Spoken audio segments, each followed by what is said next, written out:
انک لتصل الرحم، آپ رشتے داریوں کو جوڑتے ہیں. رشتے داریوں کو جوڑنا نبی اکرم صلی اللہ علیہ وسلم نے اتنا ضروری قرار دے دیا، رشتے داری کو نبھانا اتنا ضروری قرار دے دیا کہ جو رشتے داریوں کو توڑتا ہے اس کے لیے یہ فرمان ہی جاری کر دیا، لا يدخل الجنت قاطع رحم، رشتے داری کو توڑنے والا جنت میں داخل نہیں ہوگا. نبی کے اس فرمان سے آپ اندازہ لگا سکتے ہیں کہ رشتے داریوں کو قطع کرنے والا، رشتے داریوں کو توڑنے والا جنت میں داخل نہیں ہوگا. اس فرمان سے آپ اندازہ لگا سکتے ہیں کہ رشتے داریوں کو جوڑنے کی کتنی تاکید کی ہوگی. جناب محمد رسول اللہ صلی اللہ علیہ وسلم نے اس تعلیم کا نتیجہ تھا جو ابو ہریرہ اپنا بیان خود نقل کرتے ہیں کہ ایک مرتبہ میں شہر طائف پر گیا، طائف کی سرزمین پر گیا. امام بخاری اس واقعے کو الادب المفرد کے اندر نقل کرتے ہیں کہ ابو ہریرہ جب طائف کی بستی میں گئے تو لوگوں نے دیکھا ابو ہریرہ آئے ہیں، مسجد میں نماز ادا کرنے کے لیے تشریف لائے ہیں. لوگوں نے کہا ابو ہریرہ بہت دنوں کے بعد تم طائف آئے ہو، آج تم مجھے کوئی حدیث سنو جو تم نے ڈائریکٹ جناب محمد رسول اللہ سے سنی ہو. آج آپ ظہر کے بعد ہمیں کچھ درس دیں، آج ہمیں کوئی پیغام دیں، نبی کا کوئی فرمان سنائیں. ابو ہریرہ نے فرمایا ٹھیک ہے میں ابھی کچھ دن رہوں گا، آج تو چھوڑ دو، انشاءاللہ کل سناؤں گا، میں بہت تھکا ہوا ہوں، آج رہنے دو، تھوڑا سا مجھے معاف کر دو، کل انشاءاللہ سناؤں گا. ابو ہریرہ اگر یہ کہیں کہ آج چھوڑو میں تھکا ہوا ہوں تو کچھ سمجھ میں آ رہا ہے، کیونکہ پہاڑی راستہ تھا، گھوڑوں کا، اونٹ کا سفر ہوتا تھا، اور اونٹ کی چال تو تم دیکھتے ہی ہو کیسے ہوتی ہے. تو وہ یہ کہیں کہ میں تھکا ہوا ہوں تو کچھ سمجھ میں آتا ہے. لیکن اب آج کل مولانا جرجیس جیسے لوگ یہ کہیں کہ میں بہت تھکا ہوا ہوں، اے سی میں آنے کے بعد اور اے سی میں جانے کے بعد یہ کہیں فلائٹ کا سفر کرنے کے بعد آج میری طبیعت بہت علیل ہے، تو کچھ ایسا لگتا ہے کہ ایک تمہید باندھی جا رہی ہے اور اپنا امپریسر جمایا جا رہا ہے بس.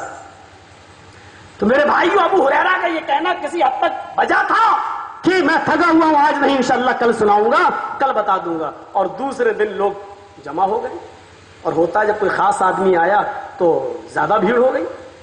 آپ روزانہ جلسے سنتے ہو، بھیڑ نہیں ہوتی ہے، میں آتا ہوں بھیڑ ہو جاتی ہے، بھائی کبھی کبھی آتا ہوں سننے کے لیے، جمع ہو گئے لوگ کافی تعداد میں. تو ابو ہریرہ رضی اللہ تعالیٰ عنہ جب، اور یہ سب کو پتا چل کہ ابو ہریرہ آئے، آج ابو ہریرہ بولیں گے، آج ابو ہریرہ کچھ درس دیں گے، آج مسجد میں کچھ بولیں گے، بھیڑ مسجد کھچا کھچ بھر گئی. ابو ہریرہ مسجد کے ممبر کے اوپر بیٹھ گئے، کہا کہ میں درس دوں گا لیکن ایک شرط پر. اب دیکھیے شرط بھی کون سی، اگر وہ شرط میں یہاں لگا دوں تو جلسہ کوئی ہوگا ہی نہیں، ایک جلسہ نہیں ہوگا پوری زندگی بھر. ابو ہریرہ نے شرط لگا دی، اگر یہاں اللہ کے گھر میں اس مسجد میں اگر کوئی ایسا شخص بیٹھا ہو جو اپنے کسی رشتہ دار سے ناراض ہو، اپنے کسی رشتہ دار سے ناراض ہو، وہ اڑ کر چلا جائے. ایک نوجوان نے سر نیچے کر لیا. ابو ہریرہ سمجھ گئے، دوبارہ اعلان کیا. اس نے ایسے چادر اٹھائی، ایسے منہ چھپا لیا تاکہ کوئی پہچانے نہیں، اور اٹھا اور کھڑے ہو کر کہنے لگا ابو ہریرہ میری خالہ مجھ سے ناراض ہیں، میں جا رہا ہوں اپنی خالہ سے معافی مانگتا ہوں، لیکن آپ اس وقت تک درس نہیں دیں گے جب تک میں واپس نہ آ جاؤں، کہیں اللہ کے رسول کی حدیث چھوٹ نہ جائے، میں سننے سے محروم نہ ہو جاؤں. ابو ہریرہ فرماتے جلدی جاؤ. وہ نوجوان منہ چھپا کر گیا اور اپنی خالہ سے کہنے لگا خالہ مجھے معاف کر دو. خالہ نے کہا کیوں آج اچانک، ویسے بلاتی تھی آتے نہیں تھے، آج اچانک؟ کیا کروں خالہ. ابو ہریرہ رضی اللہ تعالیٰ عنہ نے ایسی شرط لگا دی، فرمایا جو اپنے کسی رشتہ دار سے ناراض ہوگا میں درس نہیں دوں گا.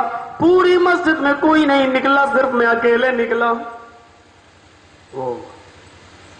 جاؤ بیٹے تم میرے گھر پہ آئے ہو، میں نے تمہیں معاف کر دیا۔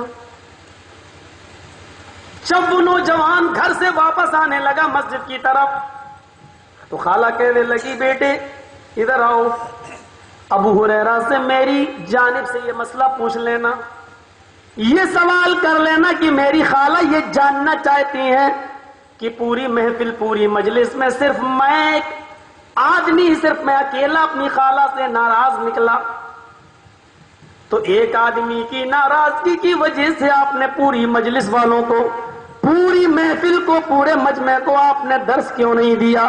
آپ نے قرآن یا حدیث کیوں نہیں سنائی؟ صرف ایک آدمی کی وجہ سے آپ نے پوری محفل کو محروم کیوں کر دیا؟